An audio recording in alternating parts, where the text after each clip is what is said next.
Hi, this is Trey Bass. I'm going to do a reaction to another Mr. Nightmare story. This one is called 3 Creepy True Cornfield Horror Stories. Like I said, I already did 2 already, so this is going to be the 3rd one. And then I'm going to see if I can upload all of them tomorrow. Okay, Friday. Again, I love Mr. Nightmare. I love the whole atmosphere, the way he tells the story. So let's get right to it. Please hit the like and subscribe button, and I'll be right back with my reaction. Okay, let me put my headphones on.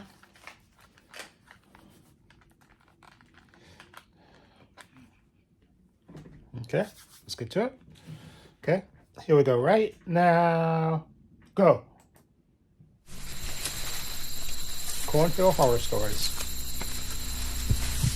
Story 1 by Paul Cassidy.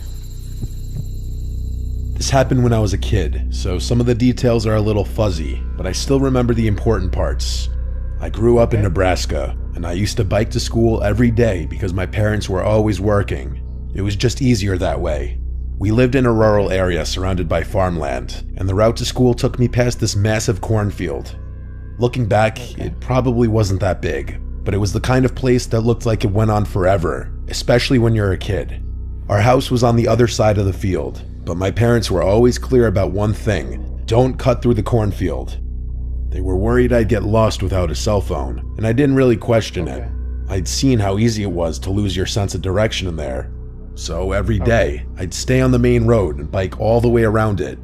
I didn't have many friends that lived near my house, so I'd always bike alone. I didn't mind the longer rides. I actually developed a love for biking from doing it so often. I'd go for bike rides on the weekends, even when I didn't have to. I don't remember what day of the week it was, but it was definitely a weekday because I was biking home from school. I was biking home like normal when the chain on my bike popped loose. I don't remember how it happened, but it just came off completely, and no matter how hard I tried, I couldn't figure out how to pop it back into place. My dad had taught me how to fix my bike, but nothing I tried worked. I was stuck, and the thought of walking all the way home with my bike in tow sounded awful. Like I said, I didn't have a phone back then, so it wasn't like I could just call my parents for help. I wasn't going to ask for a ride from a random stranger driving by either. I knew better. I was on my own. That's when I looked over at the cornfield. Walking the normal route home was going to take forever, but cutting through the cornfield would save me a ton of time. I knew my parents had warned me not to go in there, but I figured it couldn't be that hard to find my way through. After all, I just needed to walk straight, right? So I made up my mind and pushed my bike into the cornfield, telling myself it'd be a quick shortcut. At first, it was fine. The path I found between the rows of corn was narrow, but it was clear enough to walk through. The stalks towered over me, and I remember there being a gentle breeze that day. Imagine walking through a cornfield as a child. The stalks feel 10 times higher, and everything feels 10 times bigger. It started to make me feel a little uneasy. The corn also blocked out a lot of the light, and it was oddly silent in there. I can't remember why, but every so often I'd look behind me. I'm not sure what was scaring me, but I remember just wanting to get out of there as quickly as possible. After another few minutes, I started to pick up on a faint rustling sound coming from the corn just a little ways off the path. I stopped and listened, trying to convince myself it was just the wind. It didn't sound like the wind, though. It stopped, but as soon as I started walking, I heard it again. This time, it was a little louder and a little closer. I started to think it could have been an animal stalking me, but I didn't know what kind of animal would be making that much noise. I remember struggling to breathe, wishing I had never gotten into that cornfield at all. I picked up the pace, walking faster, but I didn't want to leave my bike behind. I kept telling myself I was being paranoid, but every few minutes, the rustling came back. Like whatever it was keeping pace with me. Eventually, the rustling stopped, and I felt a wave of relief. Maybe 10 or so minutes passed without any strange sounds. At the next juncture, I decided to switch rows just to be safe. I turned a corner, and standing right there in the middle of the path was a man. He was just standing there, arms at his sides, staring at me. He didn't look like a farmer or anyone who belonged out there. His clothes were dirty and torn, and he had what looked like long scratches on both arms. I don't know how else to describe them. They were just long marks that looked etched into his arm. I froze, not knowing what to do. But then he spoke. He asked me if I was lost in a low and raspy voice. I didn't respond. I was glued to the spot. He then took a step toward me and told me he'd help me find my way home. I felt like I was in sleep paralysis. I literally couldn't move. Every instinct in me screamed to run, but I couldn't. Exactly. He started walking faster, his hands outstretched toward me, and that's when my legs just took over. I dropped my bike and ran as fast as I could. He started chasing me and shouted that he just wanted to help me. I did not stop running. I could hear him crashing through the corn behind me, yelling for me to stop every so often. I ducked into one of the corn stalks and crouched down in a ball with my eyes closed. I tried to make myself as small as possible. I truthfully thought I was going to die. He was holding something that looked like a rope in his hand. As he passed, he muttered to himself, "I'll find him." I'll never forget those words for as long as I live. I stayed hidden for what felt like hours. My legs were cramping and my whole body was trembling, but I didn't dare move until I was sure he was gone. When I finally crawled out of the corn and made my way home, I was shaking so badly I could barely walk. It was dark by then. I eventually found my way home. I ran inside to my parents, who were worried sick about where I had been. I told them everything. My mom was in tears, and my dad looked like he was ready to kill someone. By then, though, there wasn't much they could do.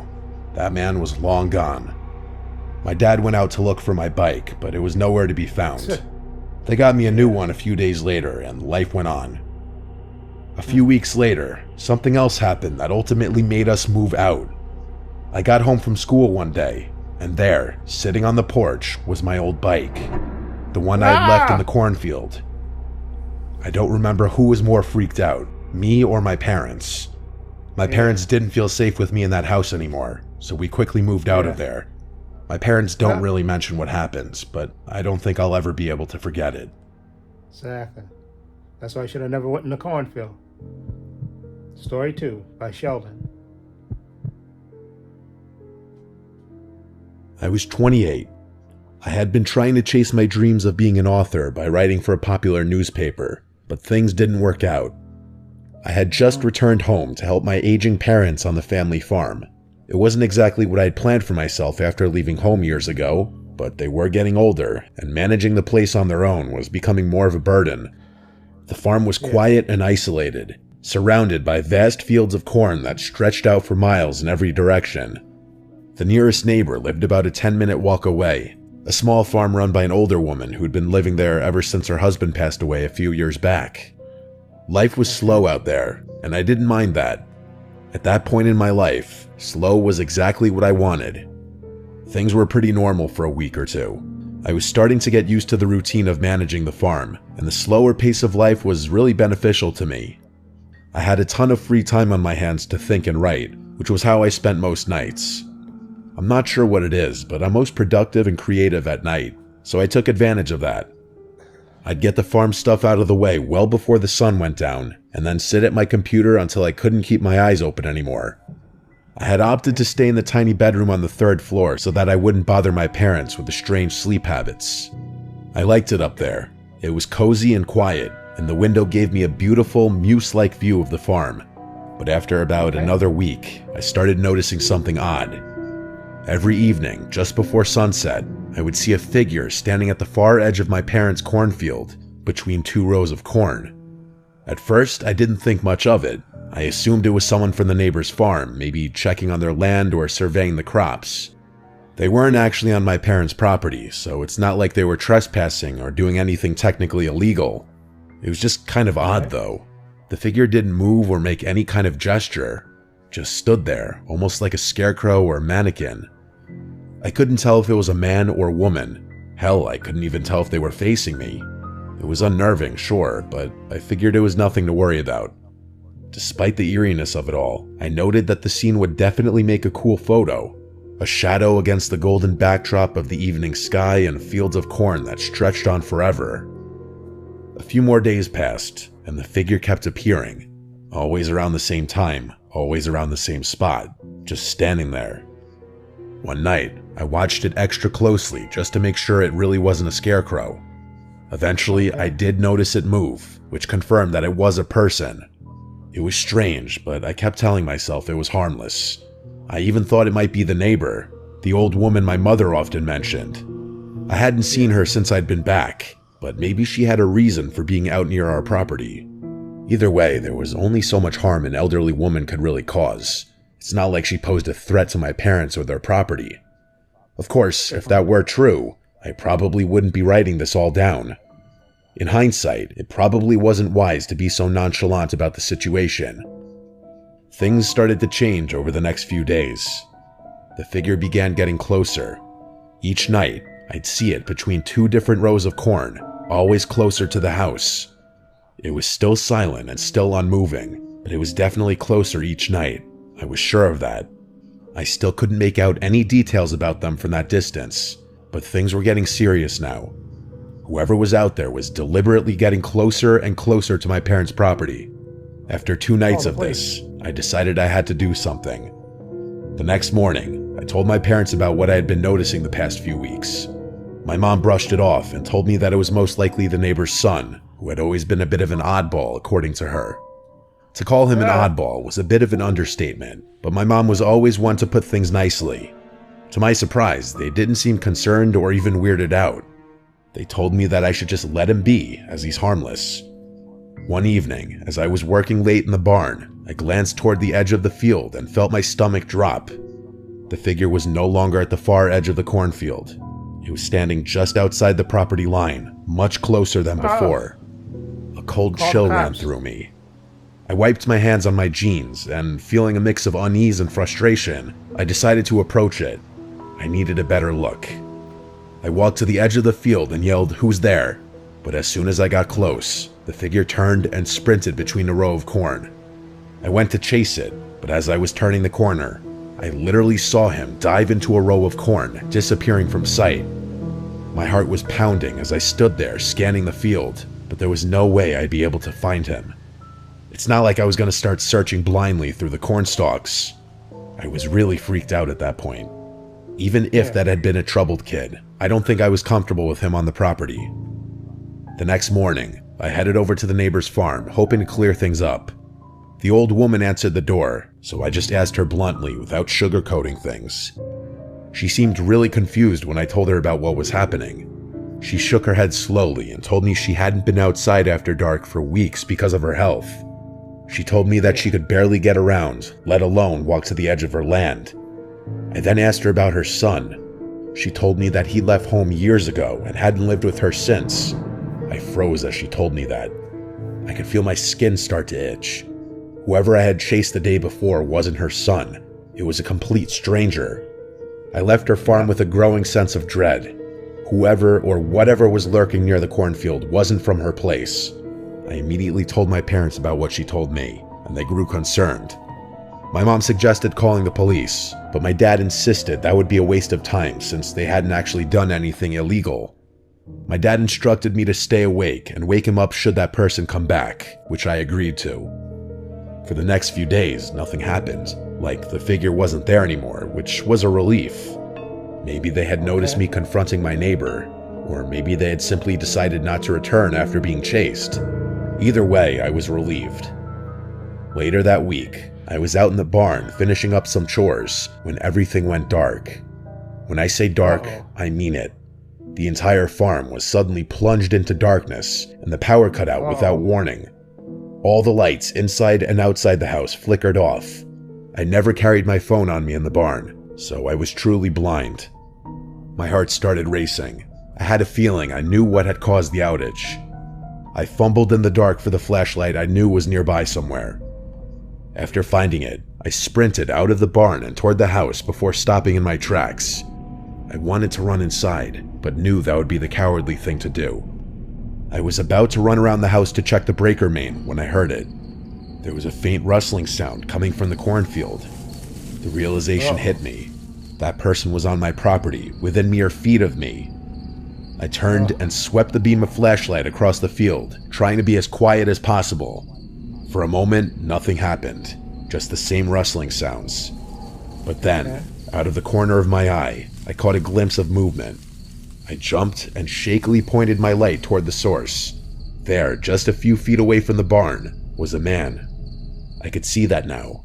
It was a man with a few patches of hair on an otherwise bald head. He was wearing overalls and staring directly at me with this menacing look. I glanced down at his hands. He was holding a rusty garden trowel. Fear took over me and I ran. To my horror, I heard him begin to chase after me. I sprinted into the cornfield, hoping to lose him in there. I turned to see him in full pursuit, running as fast as he could. I turned a corner, and before he could see, I full-on dove into a row of corn. I sat there with my heart racing, trying to cover the sound of my breathing. A few seconds passed before I saw that guy run past me. It was the most terrifying moment of my life. I wanted to make a dash for my phone and call the police, but I was too afraid. I sat there silently for a few minutes, contemplating the situation and my life. Eventually, I got out of my hiding spot and ran all the way back to the house, which was still cast in pitch black darkness. I called the police and woke my parents up. The police searched the property and found nothing. They did, however, find the source of the outage. Someone had dumped a bucket of water on our breaker main, which tripped the whole thing. The next day, I helped my parents install some added security measures, and even went as far as to tell the neighbor to be careful. I was only on the farm for another month, but nothing happened in that time frame. It killed me to leave my parents alone on the farm with some psycho lurking about, but I had to move on with my life. They hired a farmhand to deal with the chores, so I wasn't really needed anymore. This was by far the most bizarre and unsettling experience I've ever been through. It's something I still think about a lot. You should have called the cops. Story 3, Anonymous. I recently moved to Iowa to get away from things. I got some dead-end job that pays a decent buck. It's not so bad. I'm definitely not going to stay out here forever, but the peace and quiet is good for me. There's a lot of farmland around here, which I'm sure doesn't surprise any of you. The rural environment is definitely not something I'm used to, coming from the city and all, but I'm slowly adjusting to it. About 6 months ago, I found a modest home with dirt cheap rent that I lived in for a few months. While the house itself was small, the property was actually pretty big. I had a lot of land in the backyard, more than I knew what to do with. I'm not sure if it was a farm or abandoned, but there was this massive cornfield that sat right next to my house. Like the field ended at a little wooden fence that sat a few feet from the physical structure. You could practically touch the outside of the house and the fence at the same time. That's how close they were. As you could probably guess, I didn't have any neighbors. Despite what you might think, I found the isolation really peaceful. Sometimes in the evening, I found myself staring into that field from the window, reflecting about my life as the stalks billowed gently in the wind. I probably would have stayed in the house for a longer period of time had it not been for what I'm about to tell you.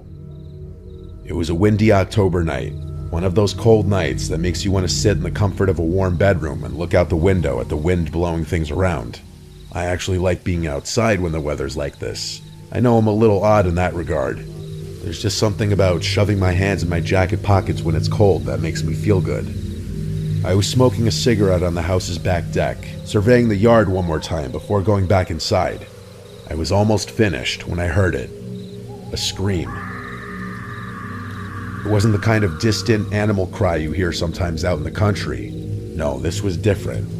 It was sharp, high-pitched, and unmistakably human. It sounded like it could have been a child, maybe a young boy. The sound echoed from the cornfield just beyond the house.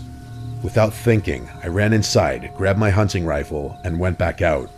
I'm not sure what came over me, but there was no way I was going to ignore a child that was potentially in danger. As I was running toward the cornfield, the scream came again, louder this time. I stopped in my tracks, scanning the dark, but I couldn't see anyone. I called out to the kid, asking him to scream again so I could find him. Silence. Adrenaline was surging through me at that point. I jumped the fence, picked a random row of corn, and ran alongside it, using my phone's shitty flashlight to see. I kept yelling out, but that kid never yelled back. Eventually, I realized I was in over my head. I called the police and explained to them what I had heard before returning to my house, waiting for them to arrive. When the officers arrived, I insisted on helping them search the field. They let me help, which I was grateful for. We searched for at least half an hour, calling out to that kid the whole time. He never yelled back, though. There was nothing out there, no footprints, no signs of movement, not a single trace that anyone had been in that field. Eventually, we gave up. The officers told me to call again if I heard anything and left. I was frustrated, but what could I do? Part of me wondered if the whole thing had been a prank, which sort of made sense. I'm sure the kids out there struggle to occupy the hours. It just made me sick to think that someone would prank another person like that. As much as I tried to convince myself that it had all been a prank, I couldn't relax after that. Little did I know that the situation was about to go from a 1 to a 10. As I was upstairs getting ready for bed, something from outside the window caught my eye. It was the last thing anyone would ever want to see outside a bedroom window, a faint orange glow. I rushed to the window and I felt my stomach drop. Off in the distance, there were small flames rising from the cornfield, flickering wildly in the dark. I remember yelling "holy fuck" over and over. I knew I had to do something. The fire wasn't huge, but I knew it would spread fast with how windy it was out there. I sprinted down the stairs while calling 911, practically screaming into the phone. I grabbed the hose from the side of my house, turned it on, jumped the fence, and sprinted into the field. I prayed that it would be long enough to reach the fire. I was soaked by the time I reached the fire, but I didn't care. I knew the fire department would take forever to get there. I was the only hope. I sprayed the flames as best I could, doing everything I could to contain it. I was unbelievably lucky that it hadn't spread more quickly. I was able to put it out completely in just a few minutes. I leaned down to catch my breath, wondering why in the world this shit was happening to me. As I stood there, drenched in sweat and water, I caught movement from the corner of my eye. I turned and nearly died right on the spot. There was someone at the upstairs window of my house. They were in my bedroom. Without thinking, I dropped the hose that was still spraying water and sprinted toward the house. I threw open the door and burst into the kitchen, only to freeze in place. The entire room was trashed. My fridge and cabinets were all open, and a bunch of my dishes had been smashed on the floor. It was fucking crazy, and I didn't know what to think. I barely had time to process the chaos when I heard the front door slam. I spun around and ran to the front door, but by the time I got there, whoever had been inside was gone. I rushed outside again, but they were nowhere in sight. I didn't have the energy to chase them. I actually thought I was going to pass out from how chaotic the sequence of events had been. A few minutes later, the police and firefighters finally showed up. I told them what had happened, and they took things much more seriously this time around. Attempted arson is a serious felony, and they treated it like such. A bunch more police officers and even some police dogs were brought out to conduct a more thorough search, but once again, they didn't find anything. Clearly, they had enough time to escape on foot. For a few weeks, I couldn't sleep. Every creak, every rustle in the night set me on edge. I slept with my hunting rifle on the floor next to me every night until I was able to move out. I kept thinking about what had happened. It didn't make any sense, but what gets me the most is that first scream. It makes me sick to think that there might have actually been a child in danger, not even 100 yards from me.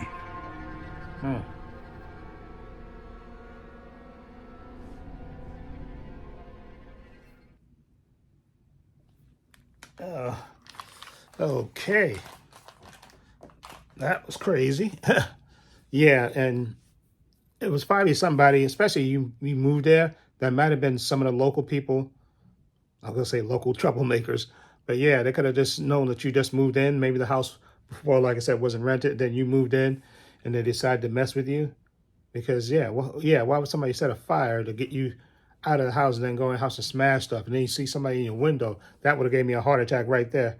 Seeing somebody in my house right there, that you could see in the window. Like, oh, my God. And then they smashed stuff around and then they were physically in the house. Oh, my God. But I know he probably ran out because he went with the hose. He probably didn't grab his rifle when he went to grab the hose to put out the fire. Oh, man, that was just crazy. And like I said, it could have been probably the local kids doing, I wouldn't put it past, some local punks, especially since the house wasn't rented before. They probably saw you moved in and see that you was by yourself and decided to mess with you. Kids have done that before in the past. So I can see how that would happen, even though that's a serious arson is serious, and breaking and entering and smashing your destruction of property, that's very serious. So you did the best to move out of there because, yeah, I don't blame you. I sleep with my hunting rifle too. And I would have put alarms on the doors and stuff. Okay. And like I said, maybe cameras, but he was going to move anyway, so I guess it didn't matter. But definitely when you have a property like that, I think the best thing is to put cameras in certain places, so that way you can get a bird's eye view without having to leave the house. You can pull it up on your laptop or your computer and actually see, so that way you don't have to physically put yourself in danger by going out. Okay, so that would be the best thing, especially if you live in an isolated place like that. Definitely the first thing you should do, besides getting an alarm system on your house and then the gate, if you got that, is putting cameras up, so that way that will cover the whole property. If you have to put like 4 cameras or 6 cameras up, and control it by the app, and that way if you hear something weird, you can just pull it up on your phone or your computer and actually see it. And then if you see somebody creeping about, you can pick up the phone and call the cops without having to go outside and endangering your life. Okay? And then you can pull out your hunting rifle and just say, listen, cops, I'm going to be waiting in my house with my hunting rifle. I see somebody sneaking around, or a couple of people sneaking around. So, let the cops do their job. Come and arrest these people for because some people can just be young punks and just be, a-holes. So you have to do that. Now, the second story, I don't know why the parents kept saying, don't call the cops. No, we call the cops. You see somebody keep creeping closer and closer to the house, call the cops. Tell your parents, screw that. Oh, they didn't do anything. No, call the cops. Let the cops come and say, listen, at nighttime, there's somebody that's creeping closer and closer to our house. Okay? So can you just swing by at sundown, at sunbreak when the sun goes down, so you can actually, they got a good chance of catching them. Okay? Instead of, don't listen to your parents. Your parents, and like you said, oh, you didn't feel right about leaving. No, tell your parents, again, get cameras and stuff, so that way you don't have to do that. Now, I can understand back in the old days you couldn't do that, but nowadays you can use technology. Use technology to help you. Okay, put cameras all around the house and the farm in certain places, and you control it by an app, and then that way you can see it in your house. So that way you don't have to physically go outside and endanger your life. And like I said, that could have ended really badly. Exactly. Exactly. Listen to your parents saying, don't call the cops. No, call the cops. I know why these people feel the need. Oh, no, I'm going to go investigate it myself.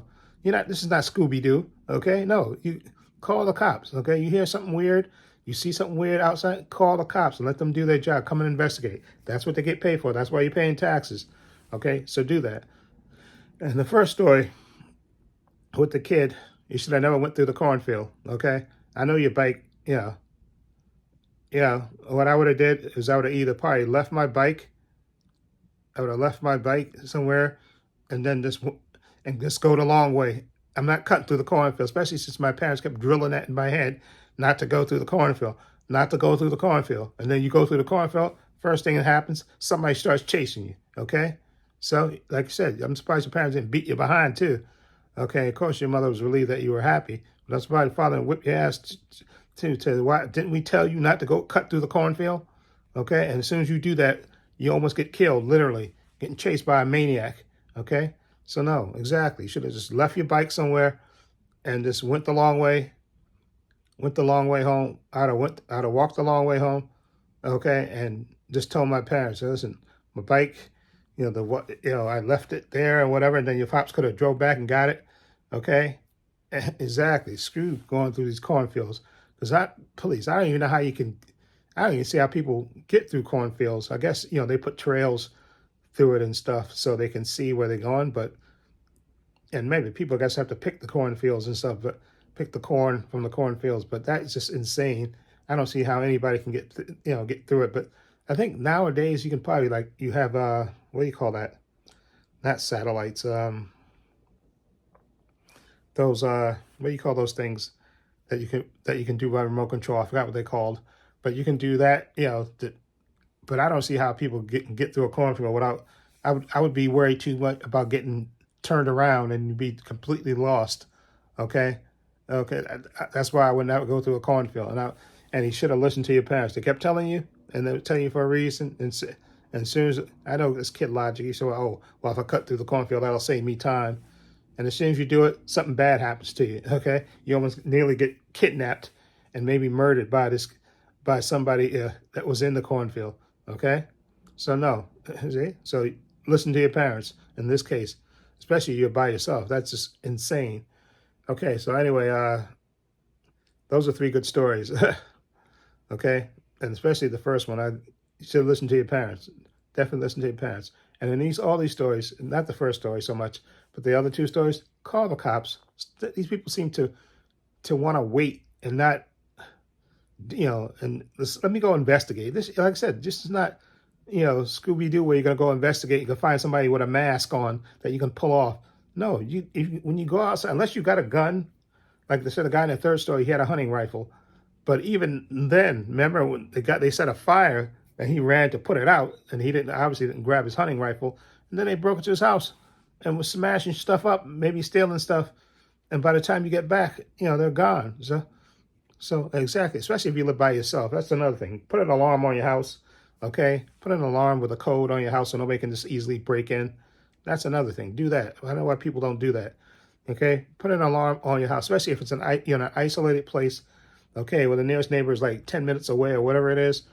Put an alarm system in your house so that way if anybody breaks into the house, lift up a window, the alarm will go off and that'll alert the authorities and all that stuff. And get cameras, okay? That's the 2 easiest solutions. So you don't have to worry about that, especially if you live in an isolated place. Now, I suppose these people that live on farms nowadays, they probably have camera systems set up now. I'm sure people have sold them, especially in the Midwest somewhere where they got farms and stuff. I'm pretty sure these people have cameras all around their farms and stuff, and alarm systems and stuff. So now, you can't, so that way that'll protect you from having to go out in the middle of the night. If you hear a noise or something weird, okay, you can just, pull up the cameras and stuff and look, okay, and then call the cops before you just risk your life by going out there. Okay, so anyway, let me know what you think of these 3 Mr. Nightmare stories. I'll leave a link to Mr. Nightmare's channel in the description box so you can check it out for yourself. Also have a link in the description box to my Facebook, my Twitter, my Instagram. Also have a link to my other channel, Paul Views and Opinions. Please check that out as well. Also have a link down below to my Patreon. My Patreon's only $5 a month. Tons of content, over 200 videos on there. The latest thing that I'm reacting to is Creature Commandos. Okay, that's in my DC TV show collection. I have a Marvel TV show collection, a Star Wars TV show collection, a Gen V and the Boys collection, and a movie collection. Okay, you get 5-minute previews of all the content on there. Follow the link, it'll take you to there. Also have a link down below to my merchandise store.